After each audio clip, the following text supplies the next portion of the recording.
to the Tuesday, August 16th, 2022 meeting of the Transportation and Infrastructure Committee of the Metropolitan Council. I have council members Young, Bradford, Cash, Gamble, Hurt, and Nash present, and that is 6 members and gives us a quorum to begin this afternoon. I have a recommendation of a consent agenda, and y'all let me know if you would like to pull anything. RS 2022-1723, 1724, 1725, BL 2022-1388, 1389, 1390, 1391, 1392, and 1393. Would anyone like anything pulled from that consent agenda? Councilmember Cash, I see your hand up. Heard. All right. RS 2022-1724 will be pulled from the consent. So, anything else? All right, I will read the captions. RS 2022-1723, O'Connell, Withers, and Young authorizes LMC Town Property Owner, LLC, to construct and install an aerial encroachment at 808 Garfield Street. RS 2022-1725, Allen and Young approves an agreement between the United States Department of the Army and the Metropolitan Government of Nashville and Davidson County for Phase 7 of the Flood Preparedness Study in Davidson County, Tennessee. BL 2022-1388, Toombs, Withers, and Young amends the Geographic Information System Street and Alley Centerline layer for the Metropolitan Government of Nashville and Davidson County by abandoning a portion of alley number 1089 right-of-way between Haney Avenue and Woodfolk Avenue. BL 2022-1389, Toombs, Withers, and Young authorizes the Metropolitan Government of Nashville and Davidson County to accept and adjust sanitary sewer manholes for property located at 1406 Brick Church Pike, also known as the Brick Church Auto Dealership. BL 2022-1390, Taylor, Withers, and Young authorizes the Metropolitan Government of Nashville and Davidson County to accept sanitary sewer manholes for 2 properties located at 1919 and 1928 9th Avenue North, also known as the Clay Street Commons. BL 2022-1391, Rutherford, Withers, and Young authorizes the Metropolitan Government of Nashville and Davidson County to accept new water and sanitary sewer mains, fire hydrant assemblies, sanitary sewer manholes, and easements for property located at Old Hickory Boulevard unnumbered, also known as Evergreen Hills Phase 2A. BL 2022-1392, O'Connell, Withers, and Young authorizes the Metropolitan Government of Nashville and Davidson County to accept new sanitary sewer main and sanitary sewer manhole for property located at 1018B Jefferson Street, also known as Jefferson Street Townhomes. And BL 2022-1393, Sledge, Withers, and Young authorizes the Metropolitan Government of Nashville and Davidson County to accept new sanitary sewer main and sanitary sewer manhole for 2 properties located at 414 and 416 Mallory Street, also known as Mallory Street Townhomes. Is there a motion on the consent agenda? And a second. All of those in favor say aye. Those opposed? Any abstentions? The consent agenda is approved. 6 in favor, 0 against. And that now brings us to RS 2022-1724, Young by Young, Allen, Syracuse, and Stiles, adopts the Nashville Department of Transportation and Multimodal Infrastructure's Vision Zero Action Plan and Vision Zero 5-year implementation plan, and pledging to support the Metropolitan Government's efforts to achieve 0 traffic deaths and serious injuries on Nashville's roadways. Is there a motion? Yes.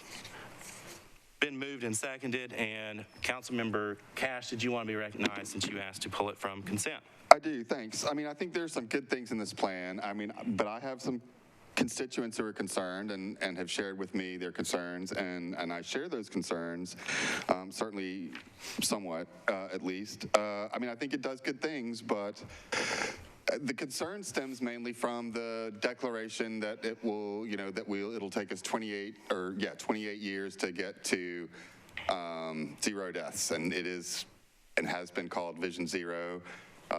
So I guess I would like somebody either from the administration or from NDOT to kind of address how they came up with the number 20, the date 2050, and I'd also like to know when they were here before, sharing with us a couple of meetings ago, I think, there was talk about the 5 E's, and one of the E's was enforcement. And this plan seems way more heavily on infrastructure, which it should be, but I kind of wonder if there are additional elements coming relating to enforcement that might improve the outlook for getting us to 0 deaths. Absolutely. Thank you, Councilmember Cash. I think I'm going to, turn it over to Director Alarcon, and as well as what he has said, if you want to go ahead and give an overview or any other comments you have about Vision Zero, the floor is yours. Thank you very much, Mr. Chair. Thank you for the question, Councilmember. 2050 was actually a recommendation that was provided through different peer-to-peer conversations we had with other cities, as well as with working through Vision Zero Network. We can always shorten up that time, but they did say there does from time become financial constraints that make it a little bit difficult, and that it's a much more realistic approach than doing something shorter than that. The 5-year plan, the implementation in front of you, which you ask about the 5 E's, it is very geared toward engineering, because design is one of the first things that we can do to have the biggest improvements and leading to the number of crashes that lead to deaths on the roadway. But we are also emphasizing all the other E's, which is our education side of it, as well as our encouragement side of it. Enforcement's a big part, and then of course always evaluation on everything that we're doing. Councilmember Cash, go for it. Thank you. That's helpful. And I understand that the plan is geared to the engineering side. But I still guess I want to understand a little bit more about where the department and the city overall is going in terms of enforcement. I mean, we've kind of had a drop off on ticketing and speed monitoring by the police department, and I know this is something I need to be asking them as well. But when you were here a couple of meetings ago, you did talk to us about that you were working with them. Yes, sir. And so I guess I'd like to hear something about their willingness to help. Are there ways that you all see that you can kind of take over some aspects of enforcement, or, I know that part of the plan, part of what NDOT has going forward relates to kind of monitoring major roads and major intersections and I assume troubling intersections. And so are there any ways that we can use enforcement within the department of NDOT? Does that make sense? Yes, sir, it does, and thank you again for that question, Councilmember Cash. I will share with you, we are working very closely with our partners over at the over at the police department. Chief Drake has been one of the leads here with me in getting this in front of all of y'all for consideration. I will just share with you some of the successes that the police has already had. With the data that we've collected already, we've actually taken that data and gone out to areas where we're having a high number of crashes. So, for example, on Murfreesboro, which is we've had a certain area where we've had repeated crashes occurring, the police have actually been out there doing targeting enforcement. And let me explain targeting, please, because really we're using this enforcement as an opportunity for education, not targeting. So we know we're having a lot of issues out there with crashes that are being caused either because people are making left turns when they're not supposed to, or they're not paying attention to what they're doing. So we're stopping people, the police are stopping people, but they're having the conversation. Hey, we've lost so many lives out here on this road due to what you just did. We do not want you to be a cause of another lost life. So put your phone down, or you need to yield, or yellow, it's yellow, don't go on a yellow that's, it's turning red. So they're really using that as an opportunity, not necessarily to make it a punitive enforcement, but an educational enforcement. And we've actually seen a drop in the number of crashes that have occurred just by that type of targeted enforcement education practice. So we are actually taking the data, currently using it, and the police are actually a very important partner with us in this, and they've actually stepped up and already started doing it. Thanks, I appreciate that update. Councilmember O'Connell, you had your hand up, and then we'll go to Councilmember Bradford. Thank you, Mr. Chair. And I appreciate it. I've gotten a chance to speak with the director about this a couple times now. And, not long after she arrived, I think she expressed sharing some of my frustration. So I want to make a point and then maybe ask a question about it, because I know some of this has occurred. The drafting, the process to get us to this point has occurred through a transition in leadership at NDOT. So the point I'll make is that this was not actually approved by the task force, right? So there is a task force that is listed in the action plan. I'm a member of that task force, as are a few of the members of this body, but this was not recommended by this task force in this form to come to council for approval. So that is an observation. Now I'll turn that into the question, which is why not? And that can either be to the administration or to the department. So, Mr. Chair, I'll take that question. Absolutely. Thank you very much, Councilmember O'Connell. So there was a meeting that was held with the task force that actually did go through the implementation plan. From my understanding, there was a time allotted for recommendations, changes, and considerations to be given, in which those changes and considerations were incorporated into the overall implementation plan that is before you now. So the action plan itself, which was the original thing we reviewed, did not get that type of attention from the committee, or at least I'll say almost none of my recommended changes were incorporated. So, and I think there's still some, I will say, for people who participated on that still felt some frustration that this, the sense of the action plan is it recommends development of further policy and an advisory board and things that are still out in the future, instead of, hey, when are we actually going to see the action, to Councilmember Cash's point, when we're setting a date way out in 2050. Does that, the concern that expresses to me is, I've got infrastructure issues that I've been trying to make headway on for the past 15 years. They're still unchanged from 15 years ago. And so if we say, hey, by 2050, if we cross our fingers real hard, maybe we'll have 0 traffic deaths. How do I expect that when council approves this tonight that we will see a change in our infrastructure that we just haven't seen? What is it about this plan that is going to make tomorrow different from all the other plans that we've implemented that have not made yesterday different? Director. Thank you very much. Once again, thank you for that question, Councilmember O'Connell. So with the Vision Zero action plan is also a 5-year implementation, and that implementation plan is based on the financial dollars that are before us. So I will say infrastructural improvements will happen as quickly as we get dollars to get them done. And I hate to put it that way, but I think what makes Vision Zero successful in that sense, and yes, sir, I did hear from you when I first got here about your concerns with the action plan. And I did agree, the action plan really didn't speak to how we need to implement things, how we can move things forward. And the implementation plan before you, which is part of the action plan, does speak to that. We have some things that we have to get accomplished within the first 60 days out of the box, which is putting together an advisory group that will actually be part of our conversation. So as we go after projects based on the data we've collected, we're going to have members that sit on that will help guide us to the best, to be making the best decisions on how to spend these dollars that we do have available today, so that we can get the best bang for our buck done and also expedited. It is our goal. This is a 5-year plan. We will be bringing additional plans back, and of course the next 5 years will be worked with using the advisory board. But right now we use the task force, we've used our consultants, we've used staff to get us to this point, and this is the kickoff point.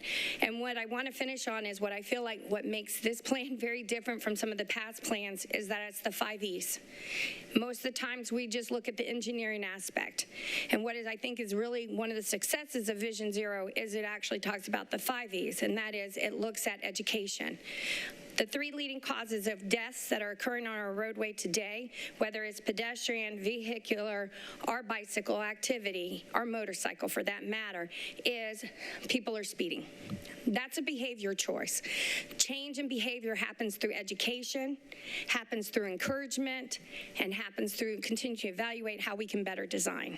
But it takes all of those elements, not one of those elements, in order to start changing that behavior. And there's been many studies that actually show and represent that.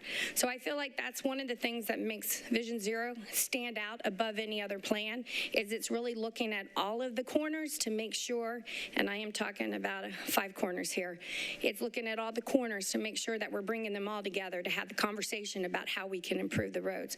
So again, the leading causes of crashes that lead to deaths on our road, number 1 is speed, number 2 is driving under the influence, whether it's alcohol or drugs, and then number 3 is distracted driving. And all of that, it's not just roadway engineering design that's going to change that, it's all the E's together. So thank you for the question.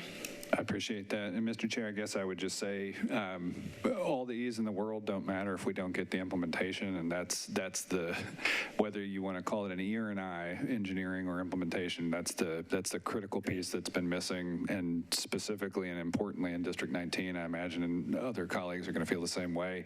The only other thing I'd say is, as we consider this, I would remind colleagues that as this plan was being drafted, we got a recommendation from the administration and capital spending plan that we approved eventually for $15 million for parking at a private facility along Nolensville Road, which is one of the most dangerous corridors in Nashville, that included $0 for Vision Zero, until this body stepped up and fought to include those dollars. So as we talk about the vision and the need for dollars to execute that vision, it is incumbent on all parties, especially and including the mayor's office, to ensure that we are providing those dollars and not just inviting more and more cars moving too quickly into corridors that are already unsafe. So with that, I will wait for further discussion. Thank you, Mr. Chair.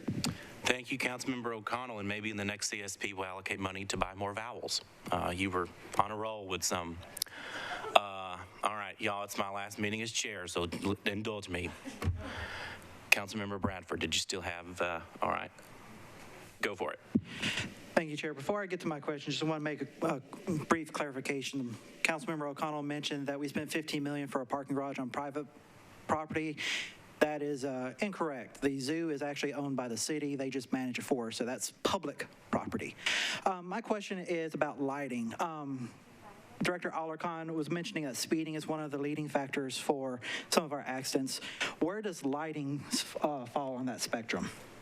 Thank you very much for that, council member. Lighting is actually a very important safety element. So it's not just lighting for the roadway, but lighting for the pedestrian movement so that they can be seen, or the bicycle movement. So yes, that is going to be part of it. So as council member O'Connell had mentioned about the 15 million, there was 7 million in the SCP that was in the CSP, excuse me, I'm still learning all the acronyms, and the CSP that went toward Nolensville Pike. We're going to be able to use that as a match to go after the Safe Street grant that is now open for applications and actually close next month.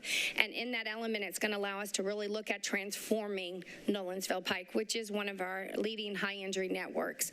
And in that, lighting is actually one of the risk assessments that was done that we need to look at approving. So from a safety perspective, yes, sir, it will be part of the engineering design when we're looking at improving safety, not only from the vehicular perspective, but more from the pedestrian and the bicycle perspective. Well, the reason I asked that question is I'm looking at where the minor lighting improvements are going, and there's a stretch of Murfreesboro Pike where there's nothing, and that stretch there's no lighting whatsoever. And I know for a fact within the last year there's been 1, if not 2, pedestrian fatalities on that stretch. I've checked with the airport authority, and there's no reason why we can't have any lighting there, specifically since we now have the dark sky law. So I'm wondering why this stretch of Murfreesboro Pike is going to remain dark, remain dangerous, and not be included in this proposal. So just remember, sir, this is a 5-year plan, and we're out for the long haul here. And again, we can get more done if more funding is available. So based on what we feel that dollars are going to be available is how the implementation plan was put together. We're also working in our partners over at Metro Transit Authority. There is currently we are kicking off a Murfreesboro study that's going to include looking at how transit will work better. We are finding that a lot of the injuries that are occurring, serious injuries that are occurring or deaths, are folks that are actually using our transit. So transit plays a very important part of this conversation. So in that Murfreesboro Pike, we have included a component to look at the lighting that goes along the entire boulevard. So even though it may not be laid out so much in this plan, trust me, we're looking at the big picture, and where we can, we're making sure we're fitting in all of those elements that apply to the 5Es, so that everything that we're doing is being done through the Vision Zero lens, not just this implementation plan. Everything we touch from now on is going to be done through the lens of Vision Zero. Thank you, Chair. Councilmember Henderson. Thank you, Chair. Director Alarcon, I guess my questions follow up somewhat on what Councilman O'Connell was sharing. And so I think, I would ask colleagues, have we all actually read every single or every single page of the Safe Streets Nashville Action Plan 2022 to 2026 and the subsequent implementation plan to the action plan? I too served on the task force. I recognize that there was a leadership transition, and that to be frank, Director Alarcon, I'm so grateful to you, because I know you've really been handed a can of worms, on your arrival, and you've only been here 7 months. So I do want to commend you and your staff, and Mr. Bogosian and Ms. Dearman. Clearly, and Ms. Stone, a lot of good work has gone into this, and I can see it in bits and pieces. Really, I can. I could take little components of it and say, oh, that's great, safe routes to school, or oh, this part's good. The strategies on transformative projects or capital, and a lot of that work in the implementation plan. But I still feel really strongly that this needs more work. I fully support Vision Zero. I know we need to move quickly, because I want us to have this in place so we can maximize our federal funding opportunities. I'm keenly aware of that. But as somebody who served on the steering committee for the Walk and Bike Strategic Plan, who chaired the policy subcommittee of that, and when I look at these plans and kind of, what do we as a council do? Colleagues, when you look at the section as to kind of partners, we're just partnered in this plan on, the education, kind of one of those E's. Like, we're not even really mentioned as a partner. And so, subsequent to the last presentation, Director Alarcon, I shared with Mr. Bogosian some of my concerns about things that are in the implementation column for legislation. Okay, a lot of those are internal policy improvements that are needed. There are very few actual legislative recommendations. So much of what came out of the Walk and Bike Strategic Plan, and why it was a good, cogent plan in my mind, was that there were very specific policy recommendations on which this body delivered. The sidewalk policy being one of them, street tree policy. One of the things it called for was a Vision Zero action plan. So as we work, colleagues, from Nashville Next to In Motion to the Walk and Bike Plan to all these things that we want to bring to make our streets safer, us being able to point to a strategic plan and say that this plan called for these things is really important when we make policy change. And so I don't look at this plan, Director Alarcon, and see what any particular recommendations. You pointed to speeding, right? So perhaps all our collector streets of a certain right-of-way width need to be 30 miles per hour rather than 35. Perhaps we need to implement no right turn on red. Like, there are no specific policy recommendations other than we recommend that we look at this stuff again, and we recommend that we look at this. And now, even though we had a task force, we need to establish another committee. I just think there's so many good suggestions in here, but you all need to distill it further, because it is, even though I care very much about this space, even though I served on the task force, even though I have read it top to bottom, I am very concerned that from an accountability and tracking perspective, I know you've got good folks who are going to do good work, and I think there's some great things in here, But I just want to ask, it seems to me like you added the implementation plan on the top because you felt the action plan was insufficient, but you didn't go back and rework the action plan that was never approved by the task force. And when you brought the implementation plan to the task force, it was like the consultant said, get us your changes by the end of the week.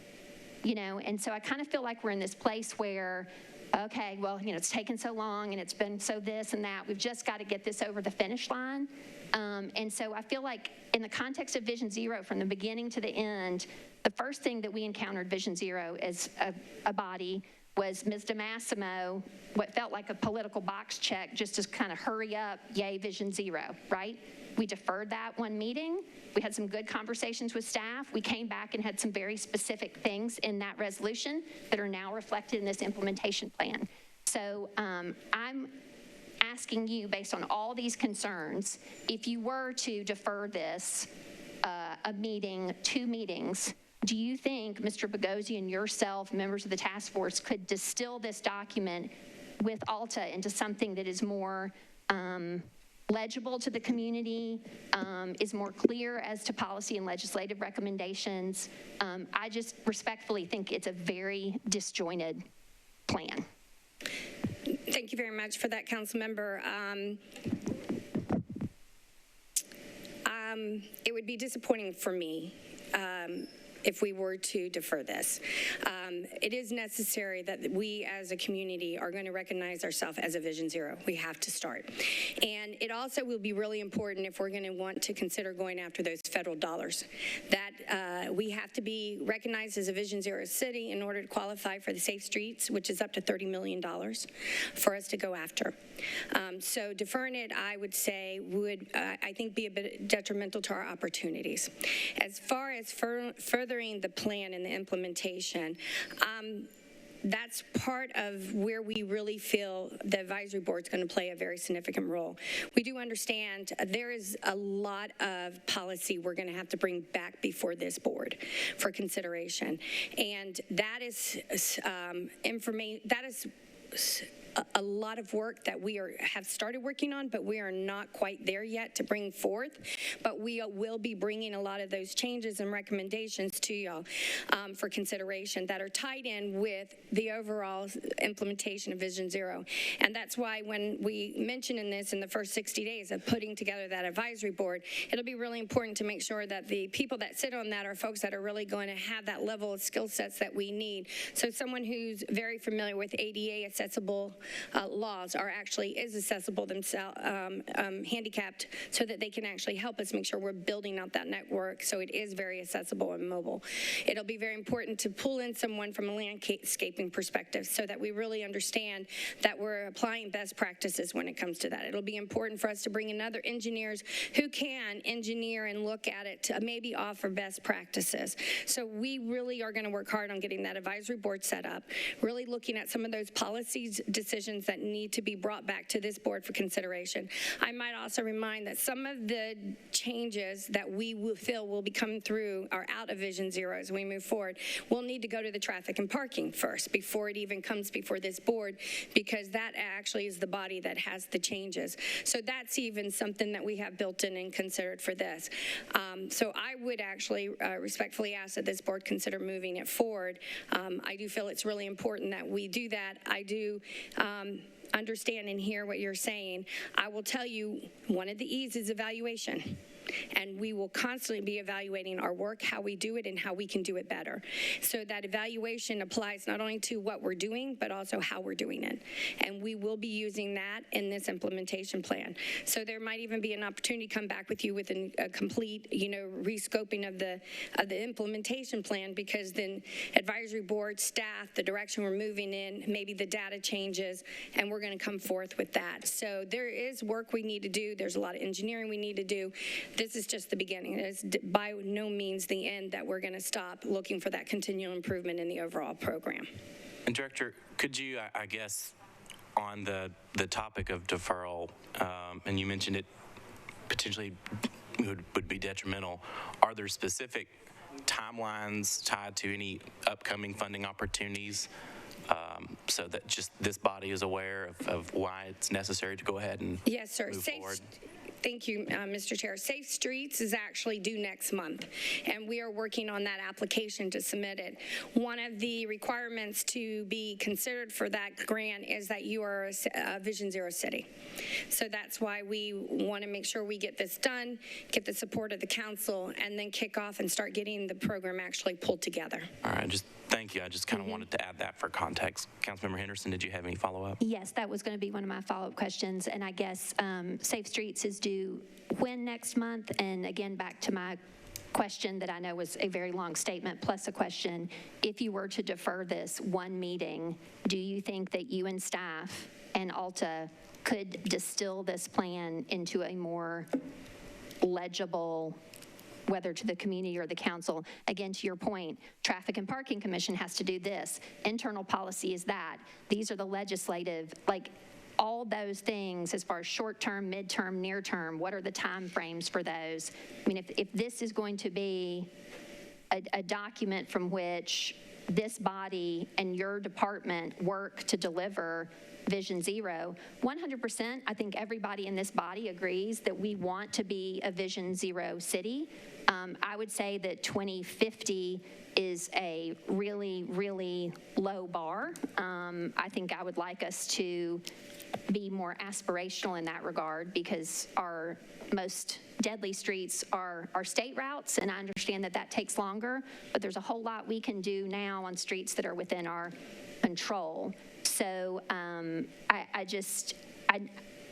I feel like this body, Director Alarcon, wants to support Vision Zero, and we did that through a previous resolution, and we can do it through this resolution. But the attached plans, again, respectfully, I think need more work.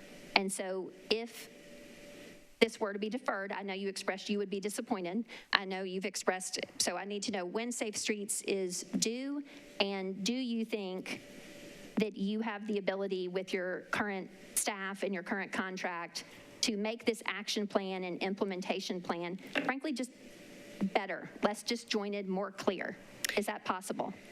So in the time frame, thank you for that question, Councilmember. So in the time frame that you've given me, I think the quality that you're expecting requires that we have the advisory board put together and be part of the conversation, which is part of the plan. So I think, yes, ma'am, we can deliver on what you want, but I do think that there's a lot of steps that we need to go through, which are part of the implementation plan, which is what I'm asking this body to actually take on. And again, one of the E's is evaluation, and we want to make sure that we're evaluating and we'll constantly look at improving it. Again, the 2050 was a recommendation that was put out based on peer-to-peer city, their recommendation, as well as reaching out to folks that have done this.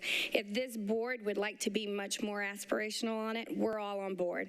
We plan on coming out of the box and just really being able to move on, getting these dollars spent, getting ourselves set up. As far as really honing in on some of the policy, again, that you're driving, as well as the internal and external, what would be before this board and what we would do, that I feel like needs to be vetted out through the plan. I don't think I can come in and would be comfortable coming in and saying, this is a policy, this is a policy. There's a lot more on the engineering side and evaluation that needs to be done to drive the policy. And that is not going to be done in the next 2 to 4 weeks. That is something that's going to be really diving into each one of these projects and starting with Nolensville Pike, because that's the opportunity really before us. There's going to be a lot of policies that are going to come out of Nolensville Pike that we're going to bring back to this board to consider as we move forward with engineering designs. And that's why Director that Alarcon, advisory just real board. quick, when you say this board, do you mean this body, the council? Yes, ma'am. Okay, I appreciate that. Yes, I'm sorry. Okay, thank you. And I'm getting that All right, date. folks, I've got a couple more people that have a question and comment, but I do want to remind us there are other, I think 4:45 is probably going to be our hard cutoff today when several of us have another committee. 4:45, I think. All right. Next, I have Councilmember Hurt. Thank you, Mr. Chair. I actually think that my question was answered in Councilmember Henderson's commentary. All right. Councilmember Withers. Oh, okay. Councilmember Allen. Mr. Chair. And I appreciate my fellow members of the Vision Zero Task Force. I also served on that and was a little confused when I saw the action plan because there wasn't much action, so I was relieved to see the implementation plan. And my reading of the implementation plan is we've identified the high injury networks, and we've got a map that shows where things need to happen. And in the implementation plan, we have the quick fixes and the intermediate and then the long-term goals that are going to require the big capital. So while I don't necessarily think that it's a finished, polished, totally worked out plan, I feel like it's a really good roadmap for us to get started. And I would hate for us to let the perfect be the enemy of the good. I am encouraged that 2050 is not, that's not going to hold us back, that we're going to jump right out and try to, and I asked that question last night in budget as well. And I also feel like if we don't get started with the items that have already been identified, like lighting at crosswalks and things like those are easy things to do. They're part of the implementation plan. Completely changing intersections are harder things to do, and we can't do them all this year. And so we know we've got to have some kind of a time frame, and if we can learn from our experience and back that down to 2040, then we absolutely should do that. So I'd appreciate all the passion that we have about trying to reduce every single traffic death as soon as we can. And I think we need to get started really soon. So I would ask for my colleagues to go ahead and support this, and we'll continue to push for improvement and more specificity as we learn from the implementation and the evaluation. Thank you. Thank you, Councilmember Allen. Councilmember O'Connell, I think you had wanting to be recognized again. Was there anyone else, though, before I go to Councilmember O'Connell, since he, all right. Councilmember O'Connell. Thank you, Mr. Chair. So I appreciate this discussion. I think a couple other points I'd make. So we hear from the department that everything we touch will be looked at through this lens. The only thing I'll say again is the extraordinary pessimism I have about the distinction between yesterday and today. We have just in the past few weeks watched West End from basically Midtown to Belmead get resurfaced and put back exactly as it was, with nothing that one could charitably even describe as Vision Zero implementation. We have just watched Charlotte, a stretch of that, get resurfaced. And again, it'd be hard to describe the implementation, even as we try to allow access to our urban core, to be described as having occurred with through a Vision Zero lens. So I want to be a Vision Zero city. I think that I will consider my vote on the floor through my own lens of wanting us to be sure that we qualify for federal funds. I think it's hard for me to, though, say this is the perfect being the enemy of the good. I'm not yet convinced that we're too good with this plan. I think the high injury network is important. I think some of the implementation plan, such as it is, can be a good framework, but I have yet to see the even while we're getting to this point, I have yet to see the on-the-ground changes that I expect to see if we're gonna bless something like this. Thank you, Mr. Chair. Thank you, Councilmember. And we are on the motion to approve. Any further discussion? Seeing none. Those in favor? Aye. Those opposed? No. And any abstentions? The noes were, okay, 3. And the 4s, I think we had some people leave. All right, it is recommended for approval, 6 in favor, 3 against, and then no abstentions, correct? Capiche. All right, next is BL 2022-1344, Rosenberg and Evans, and amend section 12.12.190 of the Metropolitan Code of Laws relative to traffic calming projects at the request of the sponsor. He's asked for a 1-meeting deferral. Is there a motion to that effect? And seconded. All those in favor for 1 meeting deferral, say aye. Aye. Those opposed? Any abstentions? That's how many? 1, 2, 3, 4, 5, 6. We're at 7 now. All right. It's deferred 1 meeting, 7 in favor, 0 against, 0 abstentions. And finally, last but certainly not least, Councilmember Mendez, BL 2022-1385, Mendez, Sledge, Withers, and others amends Section 13.08.080 of the Metropolitan Code of Laws pertaining to the use of license plate scanner technology to exclude assisting with enforcing laws outlawing abortion or outlawing interstate travel to obtain an abortion as an allowed use of LPRs. Is there a motion? And second, Councilmember Mendez, you're recognized. Oh. Thanks, Chair. So under our current LPR law, LPRs may be used for investigating and prosecuting felony offenses and criminal offenses associated with violent crimes, including homicide. That's reading from the current law. Currently, after the Dobbs decision overruling Roe versus Wade, many states outlawing abortion already have fetal homicide laws. In May, the state of Louisiana had a bill introduced that expressly made abortion to be homicide, and at least a dozen states have laws making performing an abortion a felony. So that creates a situation where we've got legal experts telling us, and I think common sense for anybody following the media, that law enforcement in some states, probably in the South, will be asked to investigate or prosecute abortion-related felonies. And our current LPR law would require providing assistance if that were the case. The solution, if we're going to live in this sort of repressive, anti-woman, inhumane reality that seems to be coming, it should be done without the use of Metro license plate readers. So the proposed bill adds to the list of disallowed LPR uses to prohibit the use of Metro LPRs to enforce any abortion-related laws, and I'd ask this committee to recommend approval. Any discussion? Seeing none, on the motion to approve, those in favor say aye. Those opposed? Any abstentions? It's recommended for approval, 6 in favor, 0 against. And thank you for sticking around, Councilmember Henderson. We are adjourned.